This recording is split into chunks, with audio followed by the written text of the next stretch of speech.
Bonjour à tous, bonjour chers amis, bonjour chers participants, bonjour à la communauté Lièvre-Limal, la communauté GIT, bonjour à la communauté Inspire Elite. Émile ne participe plus pour certaines raisons à des sessions Zoom.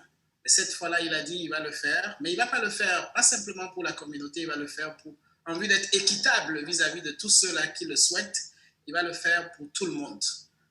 Pour toute l'Afrique. C'est pour parler un peu de la grandeur de la vision qui est derrière. Et vous l'entendrez de ses propres mots, pour lesquels l'Afrique mérite que des hommes se mettent ensemble, pour lesquels des hommes comme Émile ont une responsabilité immense. Mais vous le savez, la meilleure manière de l'introduire, c'est tout simplement de dire c'est un panafricain qui a un serial, et c'est la ministre de l'économie qui le disait encore mieux, la ministre pardon, du numérique qui le disait hier. C'est un serial entrepreneur, un entrepreneur à série qui a une vision très forte, la vision de voir 1 million de crypto-millionnaires à travers le monde dans un délai assez court. Bon, qu'est-ce que je peux dire de lui pour l'introduire? Tout simplement, c'est simplement déjà de lui dire merci. Merci d'être là, merci de croire au potentiel qui existe en Afrique. Merci pour ce qu'il est en train de faire. Et il n'y a pas de jour où les témoignages ne pleuvent pas pour expliquer un peu l'impact de ce qu'il est en train de faire dans la vie des personnes. Et c'est phénoménal. Dans l'introduction que je donnais à la communauté, je disais, de mon existence, je n'ai pas vu quelqu'un, en l'espace d'un temps aussi court, avoir de l'impact aussi grandiose dans la vie de personnes aussi nombreuses. Et donc, c'est pour vous dire un peu ce qui est en train de se faire. Et moi, personnellement, j'y crois. Nous sommes en train de... J'apporte la petite contribution qui est la mienne pour cette œuvre grandiose que nous sommes en train de vouloir bâtir et que l'Afrique mérite. Mais la session d'aujourd'hui, c'est surtout pour permettre, donner l'opportunité. Il y a un livre qui est sorti, vous le savez, je l'ai en face de moi là. C'est d'enseignants vacataires à crypto-millionnaires. Et quand je pensais justement à la session, je me suis dit, il serait bien que je l'intitule de cette manière. Et l'ouvrage est disponible. Je crois qu'il est tout petit, agréable à lire. Et il serait bien que vous l'ayez. Il serait bien que tout le monde l'ait. Pourquoi? Surtout pour voir qu'il y a des possibilités. Évidemment, les défis sont nombreux. Les défis de l'Afrique sont nombreux. Les défis dans lesquels nous vivons, les défis de la précarité, les défis de la survie, ils sont très nombreux. Mais il y a des possibilités, et des possibilités inouïes. Et autant il y a des difficultés, autant il y a des possibilités. Donc voilà quelqu'un qui a su saisir les opportunités qui se présentent devant lui, mais au-delà de se les approprier à lui seul. La philosophie qui est celle que nous partageons, c'est le leader, ce n'est pas celui qui a compris de grandes choses, mais le leader, c'est celui qui inspire les autres, inspire le plus grand nombre à accomplir de grandes choses. Et c'est véritablement un peu ce leitmotiv qui s'accompagne à lui. Mais je vais lui laisser le soin de dire bonjour à tout le monde. Comment est-ce qu'on va le faire? On va avoir une conversation. Il va partager un peu, avec sa permission, son parcours, le parcours qui est le sien. Il va partager un peu la vision qui est la sienne. On va échanger, évidemment, à ce moment. Ce que je vous invite à faire, suivez de manière très attentive, mais au-delà de la motivation, c'est vraiment pas ça l'objectif. L'objectif ici visé, c'est la transformation. Transformation à un niveau personnel, mais transformation à un niveau communautaire, transformation à un niveau institutionnel, transformation de l'Afrique. L'Afrique qui bouge et qui a un potentiel immense, mais qui ne tarde qu'à être capitalisé. Donc, Émile, je vais m'arrêter là. Il s'agit de toi, il ne s'agit pas de moi. Vraiment encore merci pour l'honneur que tu me fais d'être là. Merci pour l'honneur que tu fais au Bénin d'être venu et d'avoir échangé avec le Gotha politique ici, et pour tout ce qu'il y a comme belle initiative que tu vas également aider à entraîner. Mais juste un mot déjà à l'ensemble de la communauté, Lièvre-Limal, communauté Inspire Elite.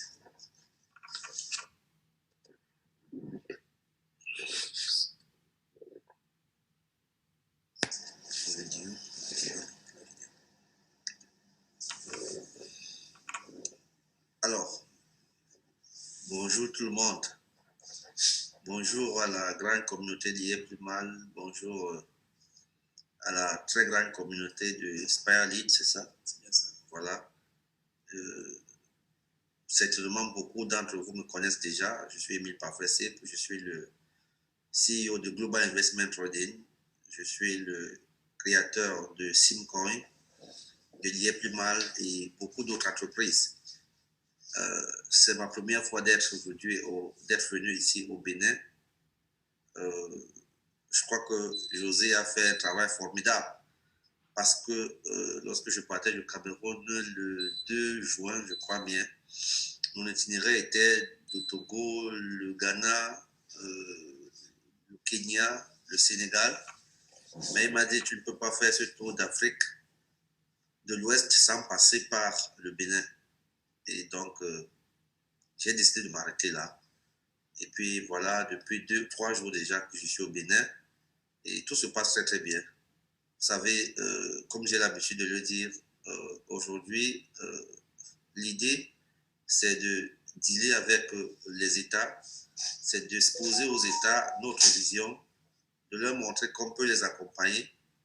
Les accompagner, c'est accompagner la jeunesse parce que la jeunesse reste encore le fer de lance de la nation ou alors des nations. Et heureusement, fort, tous les États aujourd'hui ont la même vision sur cette jeunesse-là, la formation sur l'économie numérique, la formation tant théorique que pratique, mais beaucoup plus pratique. Et ces États, effectivement, ont besoin de personnes comme José, comme moi, pour les accompagner pratiquement et afin qu'ils puissent atteindre leurs objectifs. En tout cas, moi, je n'hésite jamais de me présenter, d'être présent lorsqu'on m'invite quelque part. C'est juste que depuis un temps, j'ai pris une petite retraite en ligne. Donc, s'il y a quelques membres simplement du Canada, des États-Unis qui regardent là, il ne faudrait pas qu'ils pensent que j'ai un parti pris, non. Là, je suis dans les bureaux du PNUD, vous pouvez voir derrière. C'est dans le cadre également d'une prochaine convention ou alors partenariat public-privé accompagné par le PNUD sur la transformation digitale en Afrique. Parce que, voyez-vous, l'Afrique aujourd'hui, c'est un continent très peuplé. C'est un continent qui a plus d'1 milliard de population, 1,3 milliard, quelque chose comme ça. C'est un continent qui vaut plus de 30 millions de kilomètres carrés. Et c'est un continent dont la moyenne d'âge est de 18 ou 20 ans.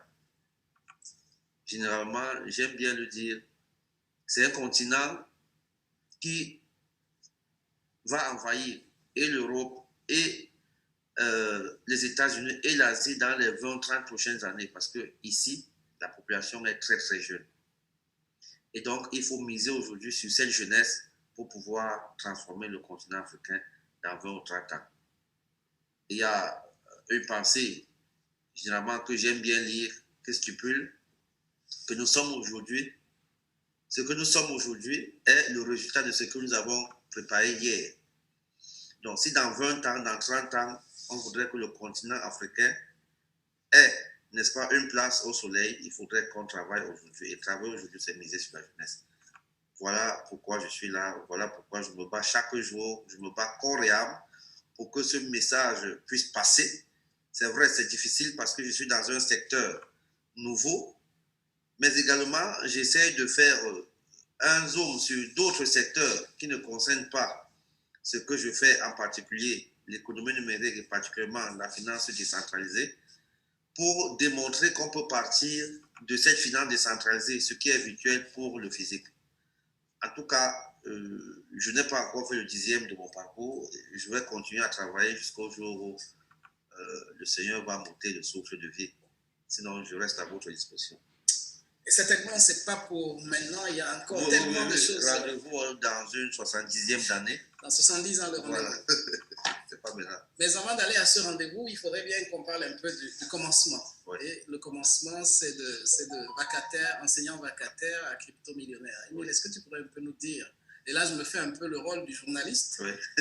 En vue de partager le maximum d'informations aux participants et surtout de montrer qu'il y a des possibilités, que la condition présente dans laquelle tu pourrais te trouver ne détermine pas ta destinée, ne détermine pas le futur, mais évidemment il y a des préalables, ça part toujours de quelque part. Donc, le livre a été produit, Enseignant vacataire à crypto-millionnaire. Est-ce que tu pourrais partager un peu avec l'ensemble de la communauté comment cela a commencé?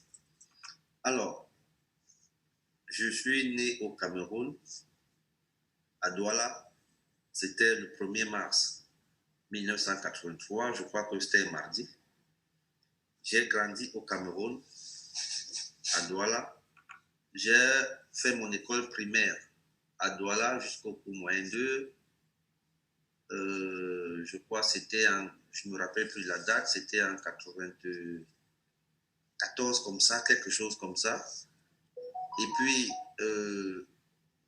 j'ai continué le collège, le lycée de Makak, c'est dans l'arrondissement de Makak, dans le département de Nyon-Ekele, où j'ai fait la classe de 6e jusqu'en 4e. Je suis revenu à Douala au lycée de Japoma. Ensuite, je suis resté à Douala jusqu'au niveau supérieur. En fait, il faut noter au passage que mon papa travaillait à la cimenterie du Cameroun, mais a été licencié en 94 quand j'avais, je crois, 11 ans. Est donc rentré au village, père de 2 femmes, beaucoup d'enfants comme ça. Je crois que je suis en train de suivre sa lignée. Vous savez, lorsque vous n'arrivez pas à faire plus que ce que votre papa a fait, c'est que vous avez échoué. Donc, si votre papa a fait 15 enfants, vous devez en faire 20 ou 30. Donc, je suis resté à Douala jusqu'à ce jour. En 2007, avant 2007, il faut noter que j'ai fait beaucoup de choses. J'ai fait beaucoup de métiers. Déjà, pour payer mes études, mon papa étant très pauvre au village, j'ai commencé à vendre les beignets au Carrefour Anatole. C'est à Douala, au marché central. J'ai vendu mes beignets j'ai payé mes études à partir de la classe de 3e jusqu'en terminale. Il faut noter qu'avant de commencer à vendre les beignets au lycée de Makak, pour payer, n'est-ce pas, mes études, et de la 6e de la 5e en 4e, oui, une année, mon papa n'avait plus les moyens pour me payer les études. Je partais trier les noix de palme dans une palmeraie, là, à Makak, chez un papa, et à son ami, il est décédé. Un fût de 200 litres, il nous payait 2000 francs. Et chaque samedi, je devais trier comme ça 2 fûts, j'avais 4000 francs. En fait, j'étais le boss au lycée parce que 4000 francs en classe de 5e, il faut noter que je louais. J'ai commencé à louer en classe de 5e, 4e, et c'est quand je suis allé en classe de 3e à Douala, je suis rentré à Douala, que j'ai intégré la maison familiale. Parce qu'à Makak, on n'avait pas de maison familiale, on se battait, j'étais avec une de mes petites sœurs et mon petit frère. Donc c'était très très compliqué. À Douala, j'ai commencé à vendre les beignets pour payer mes études de la 3e en terminale. Ensuite, j'ai un ami qui m'a fait grâce d'une moto. À l'époque, c'était les motos noires, là, comment on appelle ça, une moto, quoi. Je faisais la moto pour payer mes études au supérieur. Après, j'ai fait une formation en assurance, à Activa Assurance. À l'époque, en 2004, il venait d'ouvrir au Cameroun. Pendant 6 mois où j'ai appris beaucoup, beaucoup de choses. Ensuite, quand j'ai eu mon BTS en informatique, j'ai commencé à travailler dans un cybercafé comme moniteur, comme gérant de cyber. Et à partir de là, j'ai continué à faire mes études. Et en 2007, pendant que j'étais au cyber, j'ai un de mes enseignants, M. Mama, qui est au lycée Mongo Sanseur, qui est venu faire des photocopies. Il m'a retrouvé là, il me dit, mais tu fais quoi ici? Je dis, je suis ici. Il me dit, mais à partir de cette année, on va introduire l'informatique au lycée, on a besoin des enseignants, il n'y en a pas. Je lui dis, mais je suis disponible. C'est comme ça qu'il me prend. Il m'amène au lycée Mongo Joseph, au niveau de Bonaprison à Douala. En septembre 2007, je commence à enseigner l'informatique. Une petite anecdote, je n'avais jamais enseigné de ma vie. Et ce jour-là, quand j'arrive au lycée, on me confie la classe de terminale C. J'avais 24 ans à l'époque. Et en terminale C, il y avait des élèves qui étaient moitionnés. Oui. Et curieusement, il y a un élève qui s'appelait Sim. Lui, il avait la calvitie ici. Et lorsque je suis entré en classe ce matin-là, personne ne s'est levé. Personne ne s'est levé. savez, quand un enseignant entre des élèves, il se lève pour le saluer, personne ne s'est levé. Et puis, ça m'a frustré, je suis ressorti, je suis allé appeler M. Mama, qui était censeur à l'époque. C'est lui qui est venu m'introduire. Et les élèves ont dit qu'ils croyaient que j'étais aussi élève comme eux. Voilà pourquoi ils ne se sont pas levés. C'était trop compliqué. 24 ans, on te confie une classe terminale C. Ce n'était pas évident. Et c'est comme ça que j'ai commencé à enseigner. 2007, 2008, 2009, je suis allé au lycée de Nilon-Brazzaville. 2008, 2009, 2010. 2011, je suis allé à American Academy. C'est une école américaine, mais détenue par un privé. Monsieur Dieu-Kam m'a amené à Bonapriso, là, à Bonanjo, à Douala toujours. Après, non, là-bas, je n'ai pas mis long parce que les conditions n'étaient pas très bonnes. J'ai fait environ 3 ou 4 mois là-bas. Je suis rentré au quartier. Ensuite, j'étais au chômage. J'ai repris ma moto. J'ai continué à faire ma moto. Mon papa est venu à Douala aller voir le recteur de l'Université d'Afrique, de l'Université catholique. Non, monsieur l'abbé, comment il s'appelle, Onengingo Oscar. Il a plaidé ma cause chez lui pour qu'on me prenne au collège Chevrel comme enseignant. C'est ainsi qu'on me prend au collège Chevrel comme enseignant en 2014. Et à partir de là, quand j'arrive au collège Chevrel, il faut noter que, étant enseignant, j'étais enseignant vacataire. Au collège Chevrel, j'étais temporaire. Et un enseignant vacataire au Cameroun, dans les lycées, touche entre 50 et 60 000 maximum. Ça dépend du lycée où tu te trouves. Au lycée Jos, c'est dans les 60 000. Au lycée Mongo Joseph, c'est dans les 50 000. Les autres lycées reculés, parfois, c'est 50 000, 45 000, 40 000 même. Et au collège Chevrel, on me payait, je crois, 90 000. Il faut noter au passage que j'avais une femme. Moi, j'ai commencé à me battre tôt, hein, dans tous les domaines. Et avoir des responsabilités. Et avoir des responsabilités très tôt. J'avais une femme, en 2014, j'avais une femme et 3 enfants. C'est ça. Mais peut-être à ce niveau, excuse-moi de t'interrompre, est-ce qu'à quel moment dans ce parcours, est-ce qu'à un moment donné de ce parcours, tu avais l'idée un jour, une aspiration un jour que les choses pourraient basculer? Alors, il faut noter que je suis informaticien et les informaticiens ont une particularité, c'est qu'ils sont très ingénieux. Les informaticiens font beaucoup de recherches. D'ailleurs, c'est leur corps de métier. Et étant au collège Chevrel, déjà à partir de 2012, quand j'étais au lycée de Nilon-Brazzaville, je commençais à faire des recherches sur Internet. J'ai connu une amie à l'époque, Patricia Naute, elle est française, qui m'a amené à investir dans des entreprises en ligne. Et donc, je faisais mes quelques petites recherches, mais je n'avais pas encore assez de moyens pour me lancer activement. En 2016, j'ai eu l'occasion d'être invité à Dubaï par un ami, Martin Brochu, c'est un Canadien. Il faut noter au passage que Patricia Naute m'avait mis dans plusieurs activités. J'ai fait plusieurs activités de marketing de réseau en ligne, en l'occurrence Beyond Push, Kestra, Profit 25. Voilà, Profit 25, c'est la première entreprise dans laquelle j'ai investi. Nous sommes en 2012. J'avais commencé avec 50 €. Ça faisait à l'époque, je crois, 30 ou 35 000 francs. Et donc, c'est comme ça que j'ai pris goût. Je me suis dit, mais si j'ai commencé à lire le CAC40 en France, j'ai dit, mais à partir de l'Afrique, on peut investir dans une plateforme en ligne et gagner de l'argent. Sauf que je n'avais pas encore la possibilité qualitative de distinguer le bon business et le mauvais. Et donc, je me plongeais comme ça, je me cognais la tête, et puis, ce cogner la tête là m'a permis de distinguer le bon business et le mauvais, de chercher à comprendre pourquoi ces activités, à un moment donné, venaient à fermer. Exact. Et la dernière activité que j'ai faite, c'était Kestra, qui se portait très très bien, mais au bout d'un temps, ils ont fermé les portes. Alors, je suis allé à l'intérieur fouiller pour essayer de comprendre ce qui se passait. C'est ainsi qu'en 2016, Martin Brochu m'invite à Dubaï pour ma première fois. Il prend tout mon séjour en charge. Et puis quand je rentre, j'y vais encore pour faire une formation sur le trading des matières premières, les devises, les actions, les obligations et tout ça. Et puis, quand je reviens, toujours Martin Brochu me dit, est-ce que tu connais la crypto-monnaie? Je dis non. Il me met dans une plateforme. J'ai commencé à investir dans le Leocoin. Après mes recherches, j'ai constaté, nous sommes en 2016, nous sommes en août 2016, j'ai constaté que derrière le Leocoin, il y a toute une panoplie. À l'époque, on avait environ 600 ou 700 crypto-monnaies en ligne. dont le Bitcoin, l'Ethereum, le Verge, le Ripple, etc. Et donc, je me suis concentré. J'ai essayé de mobiliser 200 000 francs. Et en décembre, j'ai acheté le Ripple. Il valait environ 0,0017 $. J'ai acheté le Verge. Il valait 0,00084 $. J'ai acheté le Dogecoin et j'ai acheté le NEM à 200 000 francs. Il faut avouer que je n'avais rien. Donc, c'était ça passe ou ça casse. Je ne sais pas si vous connaissez l'expression là. Exact. Ou je gagne, ou je gagne. Et donc, j'ai mis mon argent là-bas. Mais fort heureusement, en mai 2017, les crypto-monnaies ont pris une valeur exponentielle.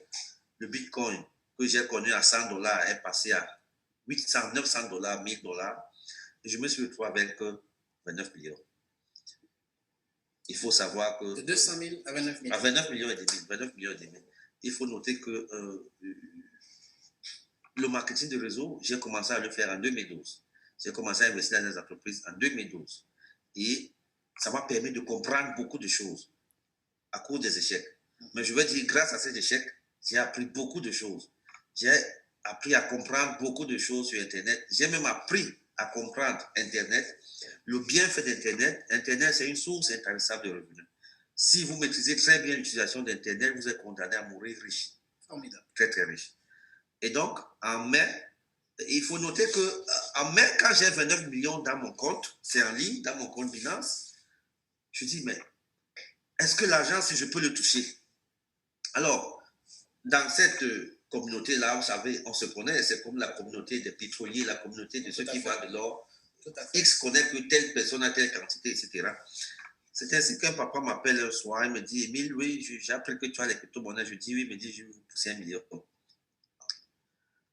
Je pars dans son bureau, je crédite son compte, il me donne 5 millions en cash. Alors, je vous avoue que c'était ma première fois en mai 2017 de toucher 5 millions m'appartenant. J'ai pris cet argent, je suis allé garder sous mon lit. Il faut dire au passage que avec mon épouse, à l'époque, c'était un concubinage comme en Afrique. Ça ne marchait pas parce que je passais des nuits blanches devant l'ordinateur. Je m'asseyais devant ma machine à 7 heures du matin. Je fermais cette machine parfois 2 ou 3 jours après. Je ne dormais pas. Et comme cela la dérangeait beaucoup, parce que d'après elle, j'étais en train de chercher les femmes sur Internet, je restais dehors, elle se couchait dans la chambre et je travaillais, je fouillais, j'essayais de comprendre ce qui se passe sur Internet. Et donc, quand monsieur a acheté les bitcoins chez moi, c'était les Ripple et les Verge à une valeur de 5 millions. J'ai gardé cet argent sous le matelas. Parce que je me disais que peut-être qu'il est en train de faire une erreur et qu'il pourrait me rappeler plus tard pour me dire ramène-moi mon argent. Voilà. Et donc, 10 jours plus tard, il me rappelle encore, il me dit je veux encore pour 2 millions. Je dis ben, là, ça devient sérieux. Et je lui crédite encore les crypto-monnaies, il me donne 2 millions. C'est ainsi que je constate qu'effectivement, que ça, c'est du business. Mais il faut également noter qu'en 2016, en janvier 2016, je démissionne du collège Chauvel pour me lancer en plein temps dans cette activité.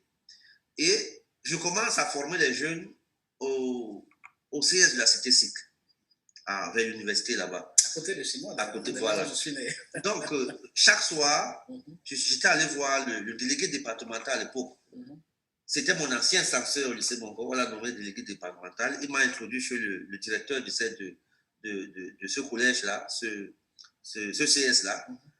Et il m'a dit, tu vas payer 30 000 francs au responsable informatique de la salle pour l'entretien de la salle et tu vas faire tes conférences. Et donc, chaque soir, de lundi à samedi, je faisais des séminaires là-bas pour montrer aux jeunes comment est-ce qu'ils peuvent investir sur les crypto-monnaies. À l'époque, les crypto-monnaies ne valaient rien, je dis bien rien. Tout le monde avait la possibilité d'investir. Ceux qui ont investi dans les crypto-monnaies ce jour-là sont des multimillionnaires aujourd'hui. Et je formais là-bas. Sauf qu'il se trouve que parfois, je me trouve avec une personne. Je me trouve avec 2 personnes. Parfois, dans la salle, je me trouvais uniquement avec Innocent, Pansou, qui est le chef du département Crédit aujourd'hui. Il a commencé à me suivre depuis 2016. C'est un jeune que j'ai rencontré lors d'une de mes conférences au Nord. Il faisait biologie animale. Je lui ai dit, mais qu'est-ce que tu vas faire avec les animaux? Tu veux être le médecin des animaux, des souris ou des bœufs? Viens faire la crypto-monnaie. Je crois qu'aujourd'hui, il ne regrette pas. Et il y a des soirées où on se trouvait à 2 seulement. Je lui disais, assieds-toi là-bas. Je le formais. Nous 2, et puis on rentrait. Et malheureusement, les jeunes n'étaient pas très attirés à cette formation. Vu qu'elle était gratuite et qu'en face d'eux, ils avaient une personne comme moi qui n'avait pas encore assez d'influence sur eux et dont personne ne venait. On se trouvait 2, 3, 4 personnes. Même le responsable de cette salle informatique ne venait pas. Et pourtant, tout se passait dans ses yeux. Aujourd'hui, il peut se suicider parce qu'il raconte à qui veut l'entendre que tout s'est passé devant lui. Et il n'a pas su saisir l'occasion. Et donc, en 2017, quand je vends donc ces crypto-monnaies-là, j'ai 7 millions à ma possession. J'avais à l'époque l'envie d'aller vivre au Canada.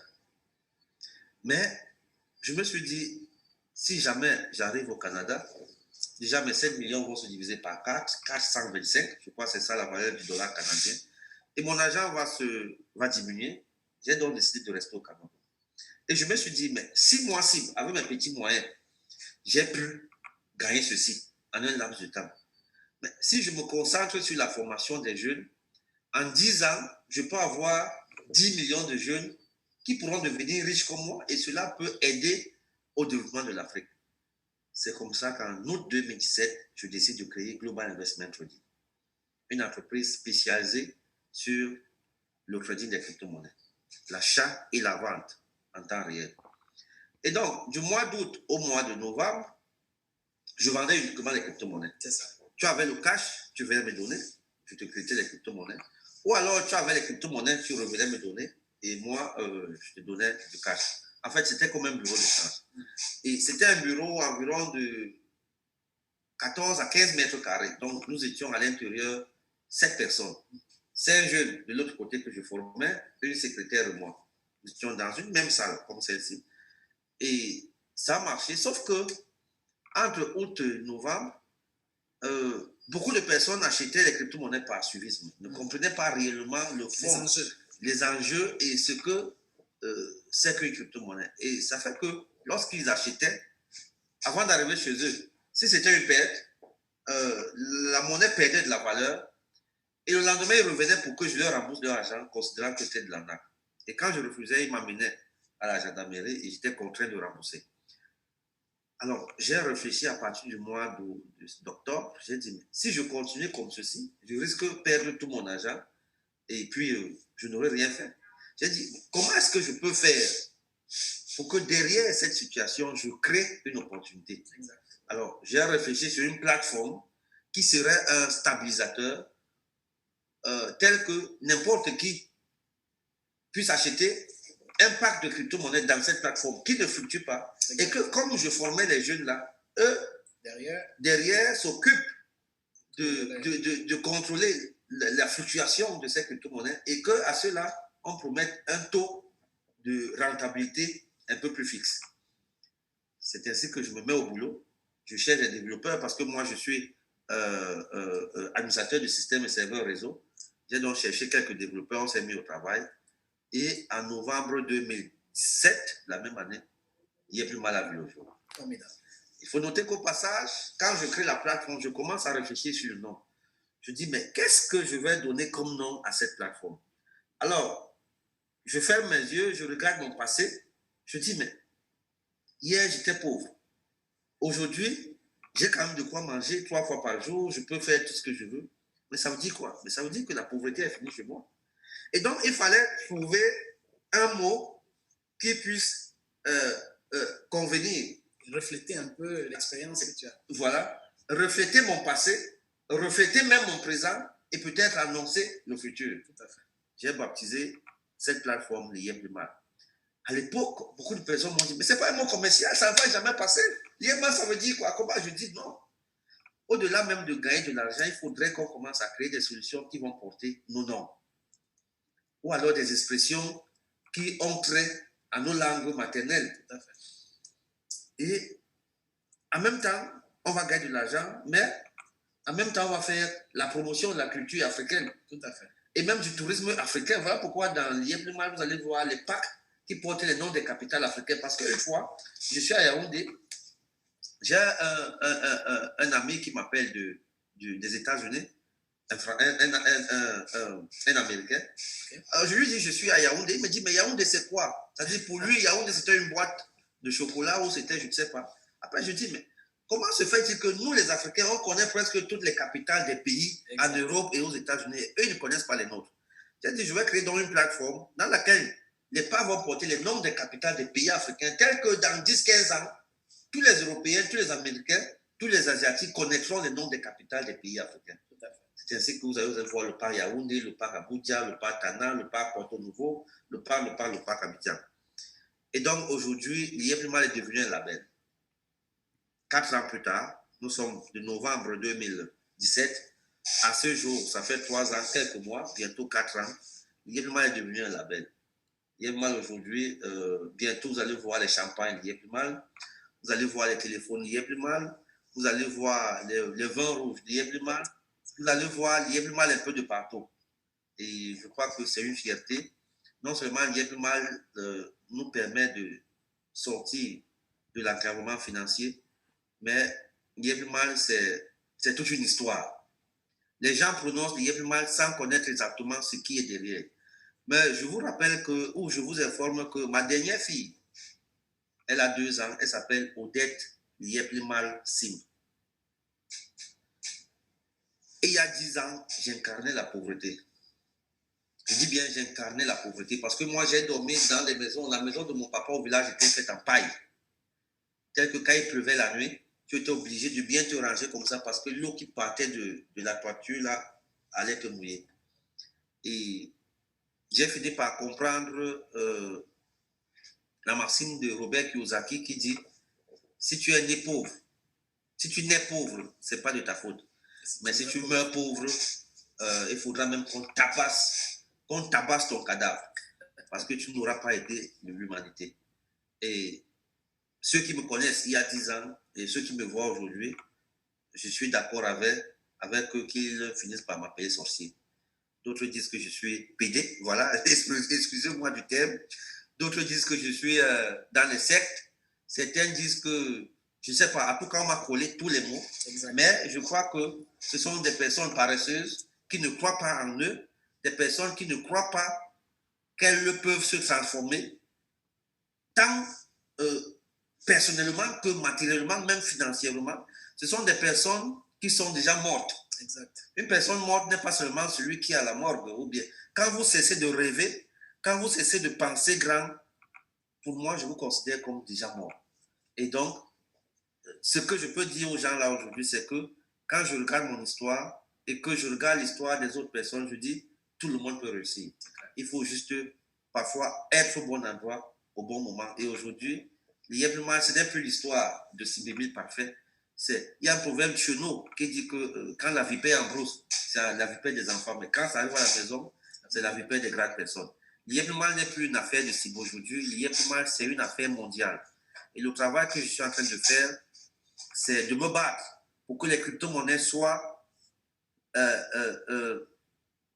encadrées en Afrique francophone beaucoup plus, parce que l'Afrique anglophone n'a pas ce problème. Le Nigeria, le Ghana, etc., n'ont pas ce problème-là. Mais qu'en Afrique francophone, nos États puissent comprendre que c'est un levier puissant pour booster l'économie de nos pays pauvres en Afrique francophone. C'est le travail que je me bats aujourd'hui. Ce n'est plus pour chercher de l'argent parce que j'ai mes crypto-monnaies. Je peux vivre pendant 1000 ans sans plus jamais rien demander à qui que ce soit. Mais si je reste seul dans mon coin, quelle est l'histoire que je vais laisser? L'histoire que je dois laisser aujourd'hui, c'est de créer 1 million de personnes qui peuvent aider 1 million chacun. Et donc, à terme, nous aurons des millions de jeunes Africains riches. Et les futurs millionnaires ou milliardaires dans les 5 prochaines années seront dans le secteur de la crypto-monnaie. Et ça sera des jeunes compris entre 18 et 30 ans. D'ailleurs, tu as vu un jeune hier, les mystères qu'il fait. Mais moi-même, j'ai été impressionné. Un jeune de 22 ans, vous ne pouvez pas imaginer la puissance que la crypto-monnaie peut apporter, la puissance financière qu'elle peut apporter dans nos pays francophones. Formidable. Écoutez, très, très riche parcours, comme vous pouvez le constater, riche de leçons, riche d'enseignements. Première leçon qui est importante de retenir, c'est qu'il a su distinguer, il a su avoir le discernement pour savoir, évidemment, cela est venu des échecs, cela est venu des leçons apprises, mais il a su distinguer le bon du mauvais, livret de l'engrais. Donc, à chacun de nous de pouvoir justement développer cette capacité de discernement. Et je dois vous avouer que moi, personnellement, si je me suis permis de me lancer, évidemment, c'est parce qu'il y a de belles opportunités, il y a de belles choses devant. Mais c'est justement après avoir discerné cela. Et d'ailleurs, je fais un coucou à Eric, mon frère, qui lui m'a parlé de l'initiative. Il y a de cela un peu plus d'une année, mais après plusieurs résistances, justement, dans la perspective de pouvoir discerner, je me suis finalement lancé, ce qui justifie donc la présence de M. Sim et d'Émile Parfait ici avec nous. Donc, des leçons à tirer ici, c'est peut-être avant que nous n'allions dans les perspectives. Au vu de tout cela, si tu avais 2, 3, 5 principes clés, selon toi, qui régissent le succès, qui régissent ton succès, ce serait quoi? Alors, quand vous viendrez à Douala, dans mon bureau, vous constaterez que j'ai 4 valeurs que je promeux. La première valeur, c'est l'intégrité. Si vous voulez être riche dans votre vie, soyez intègre.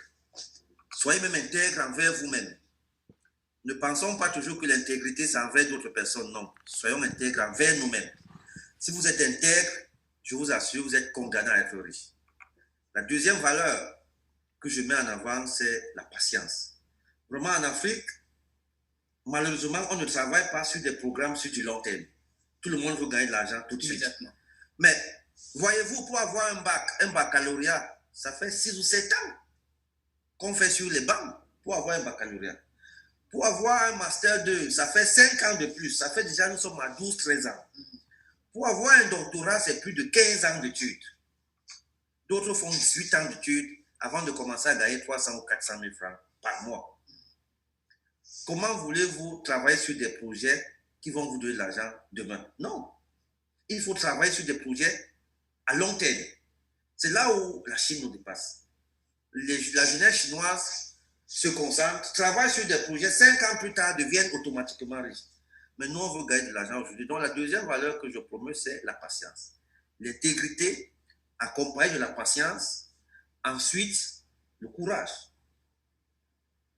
Ces 2 premières valeurs vont créer le courage. Parce qu'il faut être courageux pour être entrepreneur. Pour devenir entrepreneur, vous avez besoin du courage. Vous avez besoin, n'est-ce pas, de toutes vos capacités psychiques, psychologiques et même morales. Parce que les premières personnes, généralement, qui vous tirent vers le bas, c'est votre famille. Exact. C'est votre propre famille. Moi, je vais vous dire que même ma famille n'a pas vite adhéré dans mon concept de Yéblimal. Il a fallu qu'un de mes beaux États-Unis les appelle, il leur dit, vous êtes malade dans vos têtes? Vous savez même ce que Simé est en train de faire là? Mais c'est un futur milliardaire. Mais parce qu'il les appelait d'où? Des États-Unis. Moi qui étais à côté, la personne ne me croyait. Je dis bien, même ma propre famille. D'ailleurs, même mon épouse a eu du mal à croire à moi parce qu'elle n'arrive pas à comprendre comment je peux causer avec un ordinateur. Je suis d'accord que Internet est encore un luxe en Afrique. C'est ça le premier problème. Voilà pourquoi dans tous les États où je passe, je leur dis de mettre d'abord l'accent sur Internet. Si on n'a pas Internet, on ne peut rien faire. C'est notre matière première. Et donc, ce courage-là, et ensuite, enfin, la 4e valeur, c'est l'empathie. Pensez toujours à l'autre personne. Vraiment, si vous avez ces 4 valeurs, l'intégrité, la patience, le courage et l'empathie,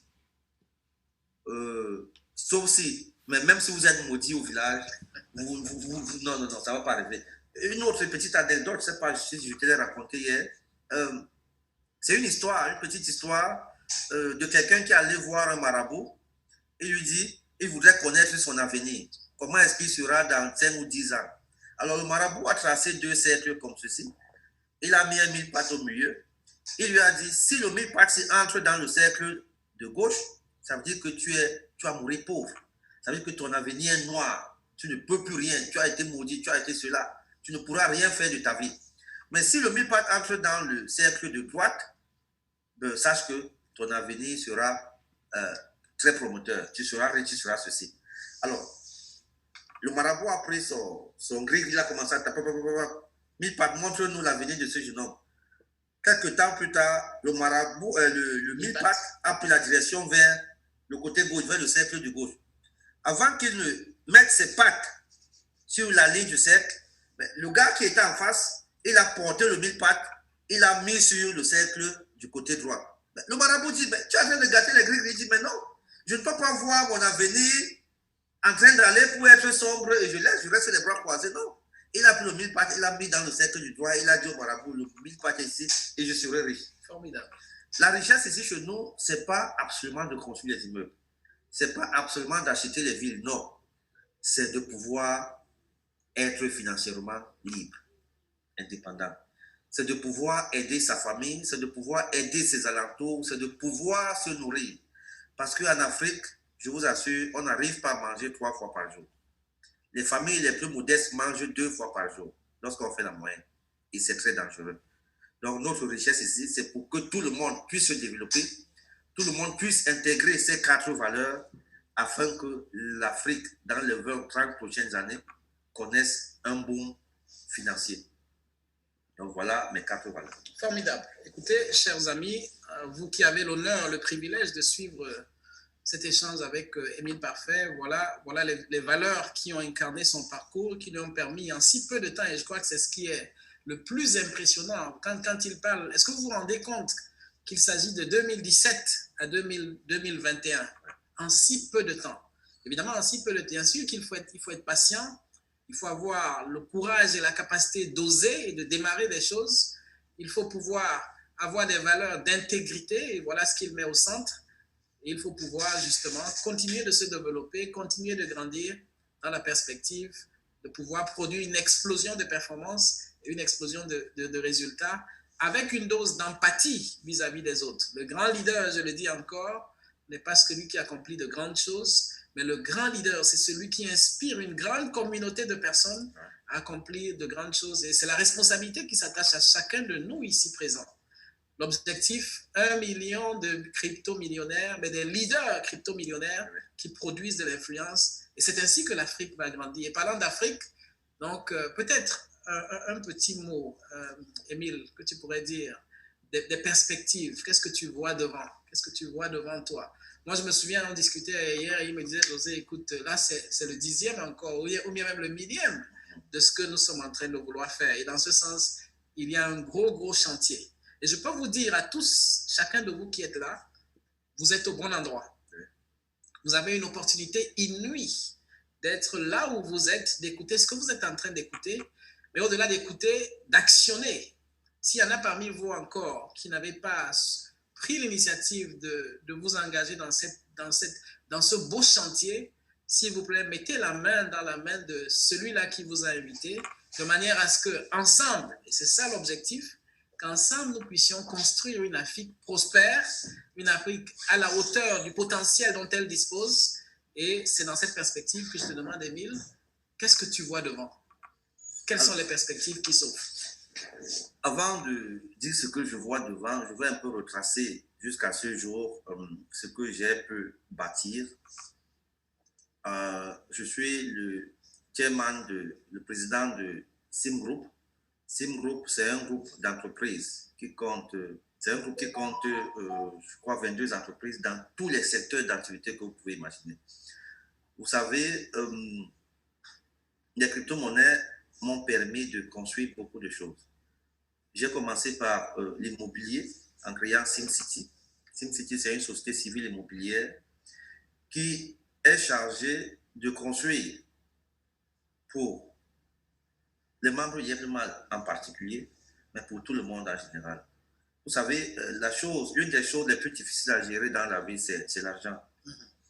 Aujourd'hui, nous allons bâtir 1 million de crypto-millionnaires. Mais est-ce que c'est bâtir des gens qui vont s'asseoir dans les bars, consommer de l'alcool à longueur de journée? Non. Est-ce que c'est bâtir des personnes qui ne vont pas utiliser cet argent à bon escient? Non. Pour moi, c'est bâtir des personnes responsables, c'est bâtir des personnes qui sauront que l'argent qu'ils ont gagné n'est que un moyen de se développer et d'utilisation. L'argent a 2 caractères. Il peut être votre maître ou alors il peut être votre serviteur. Alors, c'est chacun qui décide de la position qu'il donne à son argent. Si vous donnez la position de maître, vous êtes mort. Je dis bien vous êtes mort. Mais si vous donnez la position de serviteur, il va vous servir toute votre vie. Je dis bien toute votre vie. Et donc aujourd'hui, SimCity SCI donne la possibilité à tous les membres Yeblemal qui ont de l'argent de pouvoir, ceux qui ne peuvent pas construire, acheter leur maison que nous avons déjà construite et que nous sommes en train de construire. Nous avons SimCity SCI au Ghana, nous avons au Cameroun, nous sommes en train de bâtir au Sénégal, bientôt ici au Bénin, pourquoi pas, au Togo. Et donc, vous avez vos limos, vous pouvez acheter votre maison où vous voulez, à partir de vos limos. Vous avez un moyen de paiement, vous avez de l'argent, vous avez des maisons. Qu'est-ce que vous attendez? Parce que c'est le véritable problème aujourd'hui en Afrique, l'infrastructure, on n'en a pas. Et après, j'ai créé l'e-market, cette plateforme de e-commerce. L'objectif, c'est d'être la première plateforme de e-commerce en Afrique. Voilà pourquoi j'ai créé l'e-market au Cameroun, l'e-market au Sénégal, l'e-market en Côte d'Ivoire, bientôt l'année prochaine au Togo et ici au Bénin. Et puis d'ici 5 ans, nous aurons l'e-market dans tous les pays. Pourquoi? Parce que nous avons à l'intérieur un moyen de paiement. Il ne faudrait pas que quand je suis au Cameroun et que je vois un article qui me plaît au Bénin, que je cherche encore à faire les mobile money ou les transferts d'argent ou utiliser ma carte. J'aime ma plateforme d'e-paiement, j'aime les mots. Je peux acheter directement au Bénin ce qui me plaît et puis on m'envoie par DHL. Parce que le véritable problème qu'on a aujourd'hui dans le commerce en ligne en Afrique, c'est que déjà le taux de bancarisation est faible. 1% de la population ne possède pas une carte magnétique. Et les cartes magnétiques ont une limitation tant sécuritaire qu'en termes de sortie d'argent. Alors que nous avons un moyen de paiement. On a le SimCoin, on a le Limo, on peut acheter partout. L'autre société que j'ai créée, c'est Smart City BTP. Pour ceux qui ne veulent pas acheter des maisons, on peut construire pour eux. Et il y a une autre, la tout récente, c'est Sim Airline Corporation pour nos transports, le transport aérien. Par exemple, le 4e anniversaire arrive en novembre 2021. Il faudra bien transformer les gens. Bref, j'ai essayé de contourner tous les secteurs d'activité. Je suis entré dans la finance classique avec microfinance en cours au Cameroun, au Sénégal, bientôt dans un autre pays ou dans 2 pays que je ne citerai pas les noms ici. Et donc, en fait, l'agro-business n'est pas en reste. Je suis en train de construire l'une des plus grandes fermes de l'Afrique centrale, au Cameroun. Il y a une autre qui sera montée ici au Bénin. J'ai déjà fini d'en parler avec des partenaires ici. Et il y a une autre que j'ai au Togo, c'est Dacomès, le code Dacomès Mensa qui gère ça là-bas. Et je suis dans la production de l'huile végétale, l'huile de sésame. Je suis même entré dans l'industrie pharmaceutique, mais la pharmacopée africaine. Vous voyez, il y a un jeune qui m'a posé la question de moi, il me demandait, mais grand, dis-moi, est-ce que tu es immunisé du Covid? Je lui ai dit, mais non, moi je bois les écorces du village. J'ai grandi au village et donc ça ne me coûte rien de boire le Simgang dans mon village, le Komodo, des antibiotiques très très puissants. Et j'ai une entreprise qui produit ça. Bref, je suis dans tous ces corps de métier. Et les perspectives, c'est continuer à développer ces entreprises. Vous savez, créer une entreprise, ce n'est pas la chose la plus difficile, mais la manager reste un très gros challenge. Donc, les perspectives aujourd'hui, c'est de contourner l'Afrique, n'est-ce pas? Être présent dans tous les pays francophones d'abord, avec nos produits, nos entreprises. Ça, c'est le premier objectif. Le deuxième objectif, c'est d'amener les États à comprendre ce que c'est que l'industrie de la crypto-monnaie, sa capacité, sa force, ce qu'elle peut apporter à la jeunesse africaine, afin qu'eux, à leur niveau, puissent trouver des cadres pour réglementer ce secteur. Parce que l'un des plus gros challenges, l'un des plus gros problèmes que nous avons aujourd'hui, c'est ce manque de réglementation. Et à cause de ce manque de réglementation, certaines personnes les plus rusées viennent profiter de la naïveté des autres pour les arnaquer. Malheureusement.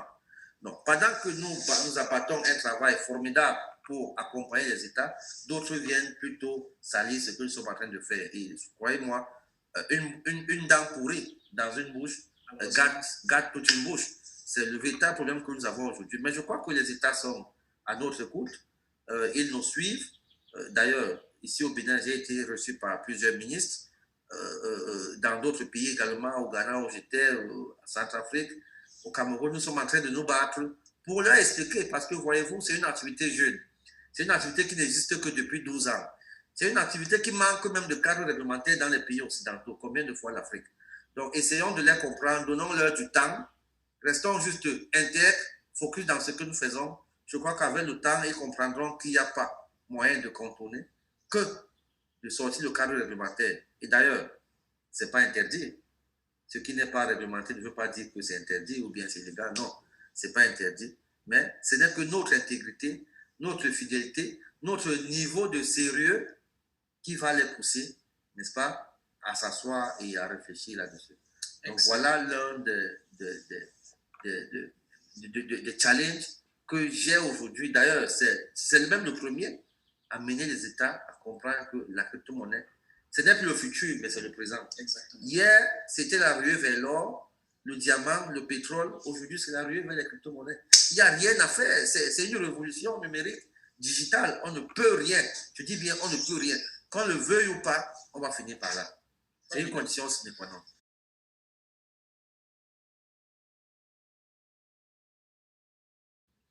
Non, on peut répondre oui, immédiatement. Je vais répondre au fur et à mesure. Alors, la COSUMA, c'est la Commission de surveillance de marchés financiers en Afrique centrale. C'est l'organe régulateur des marchés financiers. Et qui dit marché financier en Afrique centrale parle des actifs reconnus, comme l'or, comme le diamant, comme les sociétés de bourse. Vous voulez lever les fonds en Afrique centrale, c'est la COSUMAF qui est chargée de réguler ce secteur. Mais sauf que ici, nous sommes dans un secteur qui n'est pas connu, qui n'est pas régulé, qui n'a pas de cadre réglementaire. Aucune entreprise en Afrique francophone qui fait dans les crypto-monnaies ne pourra vous dire qu'elle a un agrément parce que ça n'existe pas. Et donc, la COSUMAF donc est dans son droit de dire que Global Investment Trading n'a pas d'agrément. Mais ce n'est pas parce que il y a un agrément qui existe et qu'on a refusé de prendre. D'ailleurs, nous avons une microfinance, nous avons un agrément. Nous avons une société civile immobilière, nous avons un agrément. Nous avons une compagnie aérienne, nous avons un agrément. Dans tous les secteurs où il y a des agréments, où il y a une procédure bien établie, n'est-ce pas, nous la remplissons et puis nous nous développons. Mais dans les secteurs où il n'y en a pas, on ne peut pas créer, on ne peut pas inventer. D'ailleurs, la réglementation, n'est-ce pas, précède souvent toujours l'activité. Il faut qu'il y ait une activité existante pour que la réglementation suive. Sinon, on va réglementer quoi? Rien. Donc, GIT aujourd'hui est considéré comme une entreprise pilote sur laquelle les États en Afrique francophone vont se baser pour sortir, créer un cadre réglementaire. Donc, la COSUMAF est dans son bon droit de dire que GIT n'a pas d'agrément. Effectivement, on n'a pas d'agrément au Cameroun. Mais nous avons un agrément à Dubaï. Là où ça existe, nous avons un agrément à Cimpress Commercial Broker. C'est cette entreprise-là qui fait dans la vente et l'achat de crypto-monnaies à Dubaï, dans les investissements à Dubaï, où nous avons un agrément bien établi parce que là-bas, ça existe. En Afrique, ça n'existe pas et donc on ne peut pas l'avoir. Le jour où il va exister, n'est-ce pas, on va soumettre notre dossier avec toutes les conditions qui nous seront communiquées, exigées, et puis on va avoir l'agrément. Donc, je ne sais pas quoi vous dire, mais voilà la réalité. Donc, voilà. Je ne sais pas si j'ai répondu à la question. Laetitia, la prochaine. Alors, on a certains participants qui semblent avoir des difficultés à retirer la carte Visa du côté des États-Unis. Ils souhaiteraient savoir comment est-ce que GIT pourrait faciliter cela pour eux. Alors, retirer la carte Visa, je n'ai pas bien compris. Retirer de l'argent de la carte Visa ou bien obtenir la carte Visa? Obtenir la carte Visa Libraimal. Alors, allez simplement dans notre site www.limarket.net, commandez votre carte dans ce site-là et sur 5 ou 6 jours, maximum une semaine, dépendant de DHL, vous serez livré. www.limarket.net, c'est notre plateforme de e-commerce. limarket.net. Commandez votre carte, vous l'aurez. Ou alors appelez un leader. Là-bas, nous avons les leaders au Canada, là, Richard Angoulou. Nous avons les leaders en France, là. Nous avons M. Kata, nous avons M. Nous avons 3 ou 4 personnes au Canada qui ont commandé les cartes en grande quantité et qui peuvent vous livrer. Je ne sais pas, mais allez sur la plateforme de e-commerce e-market, commandez votre carte. Vous avez maximum 7 à 10 jours pour l'avoir, dépendant de DHL. Formidable. Alors, comment est-ce qu'il faudrait procéder si on veut ouvrir des bases GIT dans d'autres pays? Par exemple, au Minnesota, en RDC, Je vois plusieurs qui semblent être volontaires pour ouvrir des bases GIT dans leur zone. Alors, je suis en train d'étudier ce pan-là, des filiales ou alors des franchises, ou je ne sais pas, des représentations. Nous sommes en train de réfléchir là-dessus. Auparavant, je le faisais facilement, mais aujourd'hui, l'entreprise a beaucoup grandi. Il y a beaucoup d'autres contraintes qui entrent en jeu. Donc, donnez-nous du temps. Le moment venu, on va le déployer. On va même mettre des conditions dans notre site, telles que ceux qui veulent représenter l'entreprise là-bas, s'ils, n'est-ce pas, remplissent les conditions, pourront le faire. Mais je crois davantage qu'il faudrait d'abord, pour ce qui est de l'Afrique centrale, même de l'Afrique en général, l'Afrique francophone, attendre qu'il y ait une réglementation, que nous ayons une réglementation. Sinon, de votre côté là-bas, vous risquerez d'avoir peut-être des problèmes, des soucis, je ne sais pas, avec vos États. Je préfère d'abord assumer ça moi-même. Et lorsqu'il y aura un cadre réglementaire, on pourra, n'est-ce pas, en fonction de ces réglementations, créer également un cadre réglementaire dans notre plateforme, dans notre entreprise, pour des personnes qui veulent des franchises, qui veulent des filiales, qui veulent des représentations. Pour l'instant, nous avons une représentation au Sénégal, nous avons une à Madagascar, nous avons au Mali, nous avons au Burkina, nous avons encore à Dubaï, nous avons au Togo, voilà. Mais pour les autres pays, vraiment, attendons d'abord le moment venu, on vous fera signe. Il y a la question de Serge Manga, là, qui parle de la chute vertigineuse du PTC. Monsieur Manga, il dit qu'il est satisfait, il est investisseur depuis 1 an, c'est bon. Alors, ma question avec la chute vertigineuse du PTC, comment arrivez-vous à garantir les gains quotidiens des membres? Alors, mon cher monsieur Manga Serge, vous savez, le trading, l'activité sur le trading des crypto-monnaies en particulier repose sur la fluctuation des crypto-monnaies, du Bitcoin en particulier, parce que c'est la monnaie mère. Il faut noter au passage que ce n'est pas seulement le Bitcoin qu'on traite, il y a le Ripple, il y a le Verge, il y a l'Ethereum, il y a même le Simcoin, il y a plusieurs crypto-monnaies. En ce moment, nous avons plus de 9000, voire 10 000 crypto-monnaies en ligne. C'est vrai que toutes ne sont pas bonnes. Donc, maintenant, pour que le Bitcoin monte jusqu'à 62 000 $, il y a d'abord une chute. Et lorsqu'il chute, ça veut dire qu'il va encore monter. Alors, dans le trading des crypto-monnaies, on calcule lorsqu'il a chuté, on achète, et lorsqu'il prend de la valeur, on revend. Si vous êtes connecté 24 heures sur 24, vous constaterez qu'il y a 2 jours, il était à 32 000 $, et à l'heure où je vous parle, il est à 37 000 $. Ça veut dire que si vous aviez acheté 100 bitcoins à 3 700 000, à 200 000 $, en 24 heures, vous aviez 3 700 000 $. Donc, vous avez fait plus de 500 000 $ de gains. Lorsqu'il est arrivé à 62 000, il est parti de 5 800 pour arriver à 62 000. Il est passé par 10 000, par 15 000, par 25 000, jusqu'à 62 000. Après, il a chuté. Alors, dans le trading, il y a des monnaies qu'on appelle des stablecoins. Un trader sait que lorsque ça monte, il vend, il sort du marché. Et quand ça rechute, il vient, il achète. Et puis, il attend que ça monte. Il vend, il ressort encore du marché. Vendre ici veut dire quoi? Passer du Bitcoin, qui est fluctuant, à une monnaie stable, qui est le Tether, ou alors le Binance Coin. Ils ont aussi le Binance Coin qui est stable là. Voilà. Donc, la chute vertigineuse, effectivement, pour nous, c'est une très grosse opportunité. Nous appelons ça la solde, la période de solde. Lorsque ça chute, on achète et on attend que ça monte. Et dans le trading que nous faisons, contrairement peut-être à vous, qui pouvez faire du holding sur 1 an, sur 2 ans, nous faisons le daily trading. C'est-à-dire, on achète le matin, on revend le soir, ou bien on achète à 10 h, on revend à 12 h, on achète à 14 h, on revend à 20 h, et par jour, on est capable de faire minimum 1%.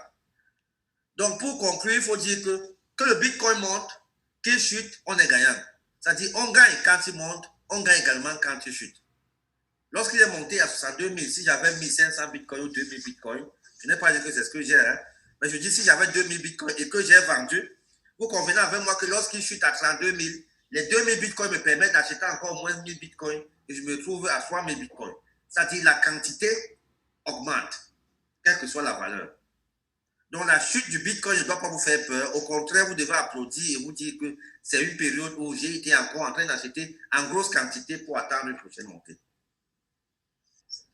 Alors, il y avait une question en lien avec la SimCity. Comment est-ce qu'on peut construire un limo sur la base des limos qu'on a. Le limo aujourd'hui, c'est un moyen de paiement. Le limo, c'est ce qui est produit lorsque vous avez investi. Et donc, ce qui est produit, ce que vous avez dans votre compte est de l'argent. Et donc, vous entrez dans notre site www.simcity.net. Voilà, vous choisissez la maison qui vous plaît. On vous fait le prix. Et puis, vous envoyez vos limos, on fait vos papiers, on vous donne votre maison, c'est tout. C'est comme si vous achetiez, je ne sais pas, du pain à la boutique en payant avec votre carte de crédit. C'est comme si vous achetiez un bien. En tout cas, avec vos limos, pour acheter un bien, pour acheter une maison. Aujourd'hui, au Burkina, il y a plusieurs personnes qui acceptent, plusieurs shops, plusieurs supermarchés qui acceptent le limo comme moyen de paiement. Nous en avons au Togo. Les billets d'avion, même, vous pouvez acheter, vous payez en limo, c'est un moyen de paiement. C'est un moyen de paiement, simplement.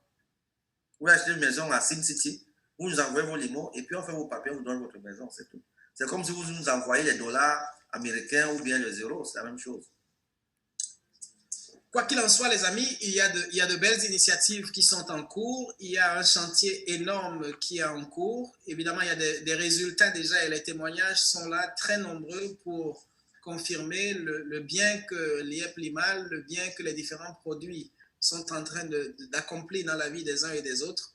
Et je crois que si vous êtes là et que vous n'êtes pas encore membre, que ce soit de l'IEP Limal, ce sera l'opportunité inouïe. Premièrement, nous sommes dans un monde de possibilités qui est tel qu'à un niveau personnel, chacun de nous a le devoir de se réaliser dans une approche holistique qui lui permet de pouvoir réaliser le potentiel que Dieu a mis en lui.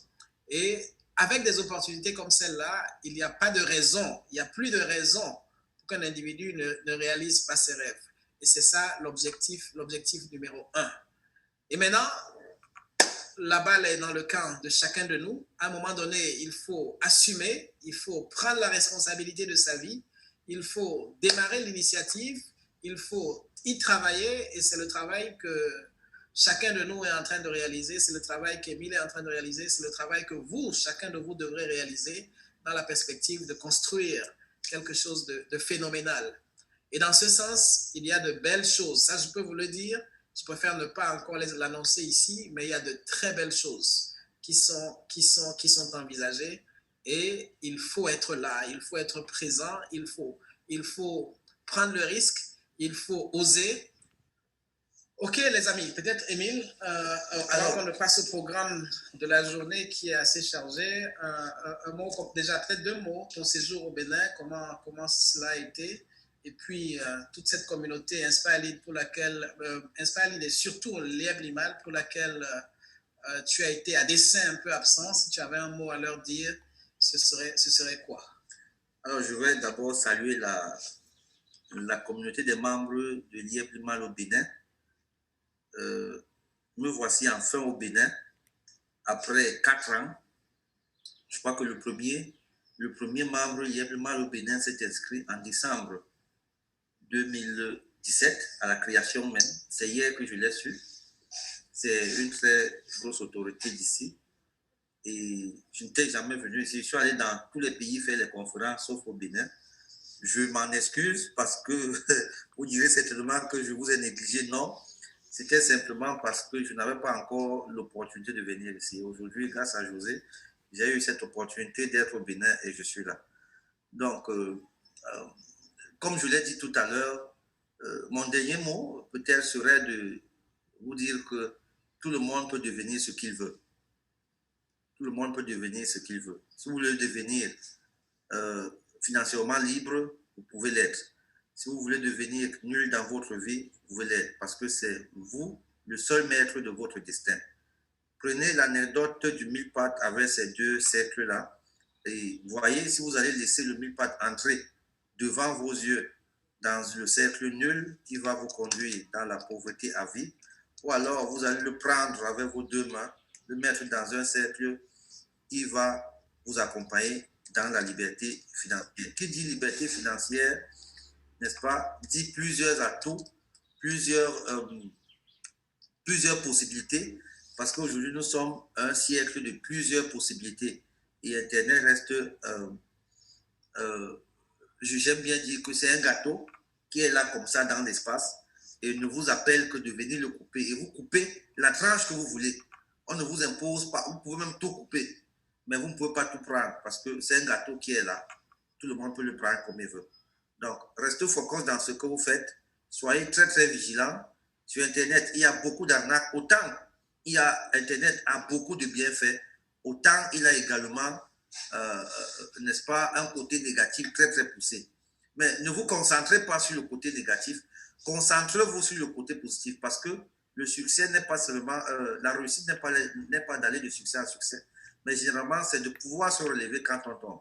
Aujourd'hui, vous voyez le succès peut-être de M. C, mais vous ne savez pas ce que je vis derrière.